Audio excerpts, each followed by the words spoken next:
there's a famous psychologist, I think he is, and he works a lot on parenting and schools, called Alfie Kohn, and I love his work.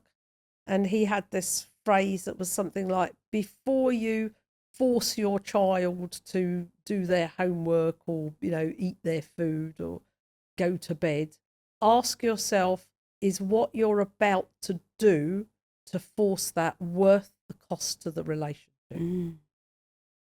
That's a great And line. if we only all asked ourselves that, is what I'm about to do worth the cost to my relationship?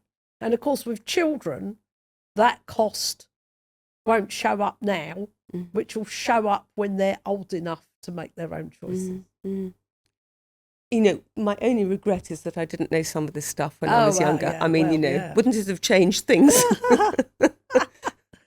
And we're still learning all the time, so I'll probably say the same thing in 10 or 20 years' time. But then, one of the things I talk about is that one gift we can give our children is demonstrating to them that, there can be conflict, it can turn into disputes, we can argue and disagree, and we can come through it and get to healing. That is a really big gift.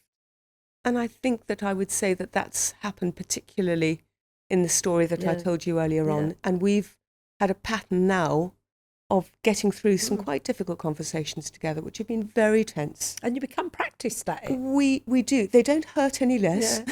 Yeah.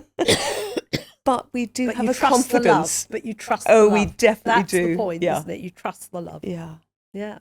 So we're kind of coming to the end of our time together, which has been really rich and beautiful, and there's a real quality of grace around you, Fiona, that I'm really just basking in, I suppose. But this series is about justice redesigned. And so I have a final question for you. Mm-hmm. And, it could be in any area of life. But if I were to give you the keys to the Ministry of Justice today and say, in the next few days, you can make one change, what change would you make? I would love to see an alternative to incarceration, which very rarely benefits people. Yeah. I've seen a few people in the prison who you just think, what a waste that they're here when you could do so many different things for them. Yeah. And they could do so many things to help themselves and others around them. Exactly. And it would allow those bits in them, the creative bits in them, to flourish if you could support that. Yeah, absolutely. Yeah.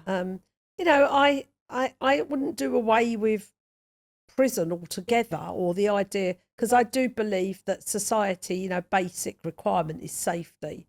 And if a community don't feel safe with someone around, and there's evidence to support that, not just I decided, I think it is important that we remove some people for a period of time. But it's what we do when we do that. As far as I'm concerned, we're just throwing money away. So it's looking at the programs within the prison and some alternative prisons for the people who may not benefit anyone, even society, to have them inside. So when I was doing some work out in New York, the district attorney out on Long Island, they had an alternative to incarceration program, and they could, if they took a certain person, and they could go to the court and say, like, we want to recommend this person goes to the program. And it was a rehabilitation program where the person would have to sort of redesign themselves, redesign their position in the community, and then give back to the community as well. But all from a facilitated and loving place. And what was interesting was my role was bringing the conflict resolution bit, because, wherever you put people together, people are going to argue and start fights with each other. And that was a really beautiful process to see how some of those people 10 years later have flourished. One person is running a halfway house. One person's working for the district attorney's office. They've all gone on, lots of them have gone on to do really worthwhile things, which is amazing. And you're allowing people to take responsibility for their own decisions and their own lives. And that sounds incredibly hopeful.